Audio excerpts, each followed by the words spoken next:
बिस्मिल्लाहिर्रहमानिर्रहीम। अस्सलाम वालेकुम। ये आपका अपना डिजिटल प्लेटफॉर्म है। मैं तारिक मतीन हूँ। इस वीडियो में एक तो बात करेंगे इमरान खान साहब को, चेयरमैन पीटीआई, उन्हें जनरल आसिम से, नए आर्मी चीफ से उम्मीदें हैं।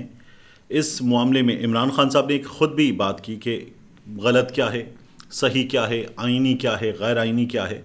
मैं इस मामले में कुछ मालूमात हैं वो आपके सामने रखूँगा। इमरान खान साहब ने जब ये बात की है, उनका नाम लेकर उनसे उम्मीद की बात की है, तो इमरान खान साहब ने ये बात क्यों की है। कुछ चीज़ें हैं जो पिछले कुछ एक हफ्ते में हुई हैं, ये उनकी बुनियाद पर है। इसके अलावा आपने देखा इस वीडियो के थंबनेल में लिखा हुआ है कि मुल्क पर अल्लाह रब्बुल इज़्ज़त ने अजाब नाजिल किया हुआ। ख्वाजा आसिफ साहब ने आज एक खिताब किया और इसमें उन्होंने अपनी तरफ से एक इस्लामिक टच दिया, और साथ में इस वीडियो के थंबनेल में आपने देखा मैंने लिखा हुआ है, नून लीग कौम को सफदर क्यों समझती है। इसकी भी मैं आपके सामने जो रीज़निंग है लिखने की वो पेश करूंगा। सबसे पहले मैं आपको बताऊं, ये जो जनरल आसिम साहब से, नए आर्मी चीफ साहब से इमरान खान साहब ने उम्मीद रखी है, इसके बारे में इमरान खान साहब ने आज ज़मान पार्क लाहौर में जो न्यूज़ कॉन्फ्रेंस की है, जिसमें सवालात भी लिए उन्होंने और अपनी गुफ्तगू सामने रखी, उसमें इमरान खान साहब ने ये कहा कि इस्टेब्लिशमेंट समेत हर तबके से पूछता हूँ, क्या आपको फिक्र नहीं है कि पाकिस्तान किधर जा रहा है। ये हमें सिलेक्टेड कहते थे, अब तो किसी को शक नहीं होना चाहिए कि सिलेक्टेड कौन है। इमरान खान साहब ने यह भी कहा कि मुल्क मुआशी तबाही की तरफ जा रहा है, हमें इस बहरान से इलेक्शन ही निकाल सकता है। सुलेमान शहबाज भी अब ड्राई क्लीन हो गया होगा। सबको मालूम है कि जनरल बाजवा ने इन्हें NRO 2 दिया है। और इमरान खान साहब ने जो है वो ये कहा कि अभी तक कोई तब्दीली नज़र नहीं आई। ये बहुत इंपॉर्टेंट हिस्सा है उनकी प्रेस कॉन्फ्रेंस का। एक, नया आर्मी चीफ आया है, उनको वक्त देना चाहिए। दो, हमने उनकी बड़ी अच्छी अच्छी चीज़ें सुनी हैं। तीन, वो हाफिज़ कुरान हैं। उम्मीद करता हूँ जनरल आसिम अमर बिल मारूफ पर चलेंगे, हम उनसे उम्मीद लगा कर बैठे हैं। ये जो नुक्ते हैं इन पर बात भी हुई कि आप जनरल आसिम से उम्मीद लगा कर बैठे हैं, तो क्या ये गैर आइनी नहीं है कि आपको उनसे उम्मीद है। और इस्टेब्लिशमेंट कहती है हम एपॉलिटिकल हो चुके। तो इमरान खान साहब ने जब ये बात सुनी, ये सवाल सुना, तो उन्होंने कहा कि क्या वो गैर आइनी था जो सिंध हाउस में हुआ, जहाँ लोटे बनाए गए, बिठाए गए, पैसे दिए गए, सब कुछ हुआ, क्या वो आइनी था। इमरान खान साहब ने सवाल किया। क्या जिस तरह से ऑपरेशन रिजीम चेंज हुआ, इमरान खान साहब ने सवाल किया कि क्या वो आइनी था। और मैंने आपको पहले भी बताया, मैं ये जब वाकई चीज़ें आती हैं तो मैं आपको दोबारा बताता हूँ कि 3 से 4 किरदार थे। उनमें 2 सियासतदान थे। एक साबिक़ वज़ीर आज़म के बैरून मुल्क क्लासमेट थे। एक साहब हैं जो बहुत ज़्यादा वोकल हैं, अशार वगैरह भी पढ़ते हैं, ख़ुद को बड़ा फौलादी कहते हैं, वो थे। एक 5 से 6 अदर न्यूज़ चैनल्स के मालिक हैं, वो थे। एक अहलकार थे। ये जो लोग थे, इन लोगों ने मुबैना तौर पर जहाँ जहाँ लोटे बने, जिस जिस लोटे की जो जो वैल्यू लगाई गई, उस वैल्यू को पहुँचाने में किरदार अदा किया था। और पीछे भी कुछ लोग थे। तो ये मैं हर बार आपके सामने रखता हूँ और आगे भी रखूँगा। तो बहरहाल इमरान खान साहब ने ये बातें की कि क्या वो आइनी था, ये सवालात किए। हुआ क्या है, जो मैं आपसे अर्ज़ कर रहा था कि गुज़श्ता एक हफ़्ते में कुछ चीज़ें हुई हैं। ये जो इसहाक डार साहब ने 3 मुलाकातें की हैं गुज़श्ता कुछ दिनों में आरिफ अलवी साहब से, सदर पाकिस्तान से, तो इसहाक डार साहब जो हैं वो कुछ चीज़ें कन्वे करने आए थे, कुछ मालूमात लेने आए थे और कुछ मदद मांग रहे थे। इसहाक डार साहब जो मदद मांग रहे हैं वो ये है कि अभी इलेक्शन की तरफ ना जाया जाए, इस बात पर जोर ना दिया जाए, पंजाब असम्बली ना तोड़ी जाए, हालात बहुत बिगड़ जाएंगे। पंजाब असम्बली तोड़ने पर डार साहब ने भी यही बात की कि सिर्फ पंजाब असम्बली का इलेक्शन होगा, लेकिन उन्होंने कहा कि ना तोड़ी जाए, पैसे ही नहीं हैं, पैसे बिल्कुल नहीं है। पंजाब असम्बली का इलेक्शन कराना भी मुसीबत हो जाएगा। खैबर पख्तूनख्वा और पंजाब असम्बली का इलेक्शन, 66% पाकिस्तान में इलेक्शन, बहुत मुसीबत हो जाएगा। तो दरख्वास्त ये कि ना तोड़ें। तो फिर उनसे कहा गया कि बात मान लें, पूरे पाकिस्तान के इलेक्शन की तरफ जाएं। उन्होंने कहा इसके भी पैसे नहीं हैं। डार साहब ने ये कहा कि इसके भी पैसे नहीं हैं, और डार साहब ने कहा कि मान जाएं। डार साहब ने ये बताया आरिफ अलवी साहब को, और ये बता दिया है मेरी मालूमात के मुताबिक, डार साहब ने ये बता दिया है कि वो सिर्फ जो 13 जमातें हैं, तमाम ही तो लोग इत्तेहाद में और इस हुकूमत में, तो उन्होंने कहा कि वो सिर्फ सियासी क़ुव्वत के साथ नहीं बोल रहे। डार साहब ने ये बात बता दी कि वो सिर्फ सियासी क़ुव्वत के साथ नहीं बोल रहे। और ये बात इमरान खान साहब तक भी पहुंची है। और मैंने आपसे कहा था, चौधरी परवेज़ इलाही साहब ने एक जुमला कहा था कि बिठाने वाले बिठाएंगे। तो इस सिलसिले में कुछ चीज़ें होनी हैं। ये तो फैसला हुआ है कि हुकूमतें लाने में और हुकूमतें गिराने में किरदार नहीं होगा, लेकिन जहां हालात बहुत बिगड़ेंगे वहां बिल्कुल लाताल्लुक नहीं रहा जा सकता। बैठो बात करो, ये किरदार जो है ये अदा किया जाएगा। अभी ये किरदार भी अदा नहीं होगा, इतना लाताल्लुक ये फैसला हुआ है कि ये नहीं होगा। ये मैं कुछ मालूमात की बुनियाद पर, जो गलत भी हो सकती है, आपको बता रहा हूं। अब इमरान खान साहब तक ये चीज़ें पहुंची और इमरान खान साहब ने इसलिए बातें सामने रखी हैं कि इस वक्त जो हालात हैं, और नंबर्स रखे हैं सामने कि नंबर्स को देख लीजिए। हम वाक़तन इकोनॉमिक स्टेबिलिटी नहीं, हम प्रोग्रेस ला चुके थे और हम प्रोग्रेसिव बहुत आगे बढ़ रहे थे।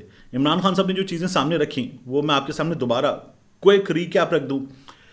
2018 जीडीपी का साइज नून लीग के दौर में 314 billion US dollar. 2022 Imran Khan साहब की हुकूमत, जीडीपी का साइज 383 बिलियन डॉलर। रेमिटेंसेज नून लीग के दौर में 19.6 बिलियन डॉलर, इमरान खान साहब के दौर में 31 billion dollar plus. Exports 24/7 billion dollar, और एक्सपोर्ट्स इमरान खान साहब के दिनों में 31 billion dollar plus. Current account deficit Noon league के दौर में 5.8% ऑफ जीडीपी, इमरान खान साहब के दौर में 4% ऑफ जीडीपी। ये नीचे आया खसारा जो था। और फिर इमरान खान साहब ने वीट, राइस, मेज़, शुगर केन, इनकी जो प्रोडक्शन है उस पर भी बात की, और इलेक्ट्रिसिटी जनरेशन पर भी बात की कि नून लीग के दौर में ये थे 80 बिलियन यूनिट्स, और पीटीआई के दिनों में ये हैं 116 बिलियन यूनिट्स, जो यूनिट्स जनरेट किए गए मैक्सिमम।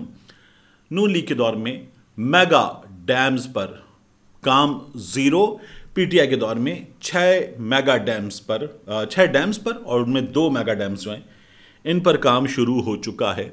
ये कंपैरेटिव एनालिसिस इमरान खान साहब ने पेश किया, जो हमारे सामने ब्लूमबर्ग, इमरान खान को छोड़ें, भाड़ में गई इमरान खान साहब की तकरीर या पीटीआई वाले क्या कहते, जो ब्लूमबर्ग हमें बता रहा था, जो फैसलाबाद हमें बता रहा था, जो हमारी आईटी एक्सपोर्ट्स हमें बता रही थी, जो चीज़ें हमें पता चल रही थी, वो तो ये थी कि बहुत तेज़ बूम आया है और हमारे पास अब नए यूनिट्स लगाने पड़ रहे हैं, क्योंकि हमारे पास मजदूर कम पड़ रहे हैं, यूनिट्स कम पड़ रहे हैं, हमारे पास ज़बरदस्त तरीके से ऑर्डर्स हैं। तो ये चीज़ें थी, ये चीज़ें तबाह हुई हैं, कोलैप्स हुई हैं। तो इमरान खान साहब ने इसलिए रखा है कि अगर कहीं ये सोच मौजूद है कि इकोनॉमिक स्टेबिलिटी, इलेक्शन करवाएंगे, नहीं आ सकेगी, ख़त्म हो जाएगी, या इस वक्त हालात इजाज़त नहीं दे रहे, तो इमरान खान साहब ने ये बातें इसलिए की हैं कि वो ये कन्वे करना चाहते हैं कि इलेक्शन से ही इस्तेहकाम आएगा। एक, इमरान खान साहब ने इसलिए तमाम बातें की हैं, और उन्होंने कहा है कि वो दिसंबर में ही असम्बलियाँ तोड़ेंगे। इस पर मैं आपसे अर्ज़ करूँ, मुझे अपनी ज़ाती राय में लगता है कि दोबारा सोचना भी चाहिए, और सोच सकते हैं इमरान खान साहब, क्योंकि निगरान हुकूमत, इलेक्शन कमीशन इन लोगों का, और फिर नवाज़ शरीफ के आने का रास्ता हमवार, और ये तमाम तरीक़ों से आज़ाद, इसलिए इमरान खान साहब को इस बारे में सोचना चाहिए। जो इतनी ज़बरदस्त 26 नवंबर की रैली हुई थी, ये इसलिए हुई थी कि पीटीआई की हुकूमत यहाँ पर थी पंजाब में। अब इसके बाद ख्वाजा आसिफ साहब ने खिताब किया, और उन्होंने ये कहा कि जब लोग, अब ये लोग मान चुके हैं हार ना, कि लोग इनके साथ नहीं हैं, जब लोग झूठे को, फितने को, जाली बयानिए को फॉलो करते हैं तो अल्लाह का अजाब आता है। ख्वाजा आसिफ साहब ने कहा कि हम आ गए, सैलाब आ गया, उसके बाद हम तो वरना सब कुछ ठीक करने आए थे, लेकिन सैलाब आ गया, तो सैलाब अल्लाह का अजाब है, और जब लोग झूठे को, फितने को फॉलो करते हैं तो अल्लाह का अजाब आता है। तो ख्वाजा साहब से अर्ज़ ये है कि जो 2010 में इनकी और पीपल्स पार्टी की हुकूमत थी मरकज़ में, सिंध में पीपल्स पार्टी की हुकूमत थी और पंजाब में इनकी हुकूमत थी, तो फिर ये दोनों झूठे, फितने थे, जाली लोग थे। 2010 में बहुत बड़ा सैलाब आया था, 2010 में ज़्यादा तबाही मची थी, अम्बात ज़्यादा हुई थी। 2010 का सैलाब मिसाली सैलाब था। तो आप लोग पहले से तस्लीम शुदा फितने हैं, पहले से तस्लीम शुदा अजाब हैं, पहले से तस्लीम शुदा जाली हैं आप लोग, आपके अपने अल्फाज के मुताबिक, जो इतना बड़ा अल्लाह का अजाब आया था। मतलब आप कहीं की कहीं मिला रहे हैं। ये जो अभी आपके सामने नंबर्स रखें कि डैम्स पर आप लोगों ने काम नहीं किया, ये ना करें। इसी तरह से अल्लाह की रहमत हमारे लिए जहमत और अजाब बनेगी। अपने करतूतों को अल्लाह का अजाब बनाने की तमाम तर तैयारी हमने खुद की है और उसका नतीजा हम भुगत रहे हैं। ख्वाजा साहब, ये तो इस हुकूमत ने बड़ा अच्छा काम किया था पीटीआई ने कि इन्होंने ये बड़े डैम्स पर काम शुरू कर दिया और हो रहा है, वगरना आप लोगों ने तो कोई कसर नहीं छोड़ी थी, ऐसी की तैसी फेरी है आप लोगों ने जो है। तो ये काम आप लोगों ने किया था, इसलिए ये हालात हैं। फिर मैंने आपसे अर्ज़ किया कि नून लीग जो है वो पूरी कौम को सफदर समझती है। ये आज सुलेमान शहबाज आए, अपने अब्बा हुजूर के पैरों को हाथ लगाया, अच्छी बात है, और आके कहा कि इमरान खान ने निशाना बनाया मुझे भी, मेरे ख़ानदान को भी, नून लीग को भी। तो इतने काके मन्ने आप, इतने नन्हे छुन्ने आप कब गए थे इस मुल्क से? आप 2018 के इंतखाबात से पहले चले गए थे। तो 2018 के इंतखाबात से पहले जब आप गए थे तो इमरान खान की हुकूमत थी।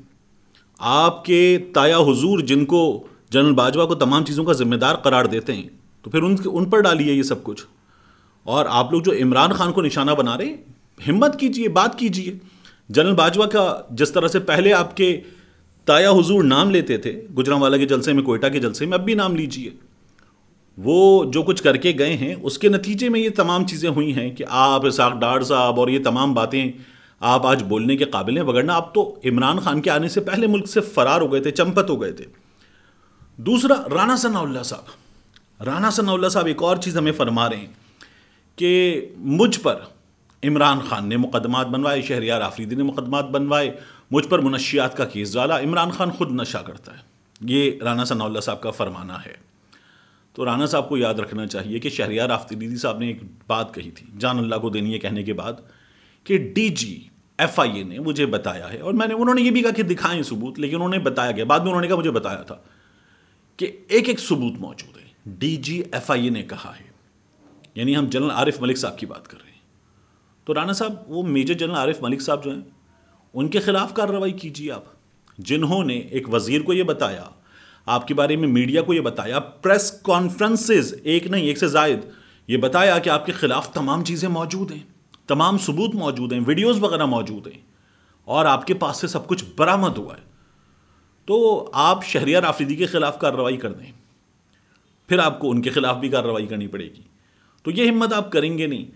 आपके खिलाफ जो कुछ हुआ है उस पर आप लोग इसलिए आगे नहीं बढ़ रहे कि आपको फिर आगे जाके अंदाज़ा है कि इसके नताइज मज़ीद भी कुछ निकल सकते हैं। तो राना साहब नहीं बढ़ रहे। अब राना साहब, जिन्होंने बाकायदा तौर पर राना साहब को मुजरिम करार दिया था, उनका नाम लें, हिम्मत करें और बात करें।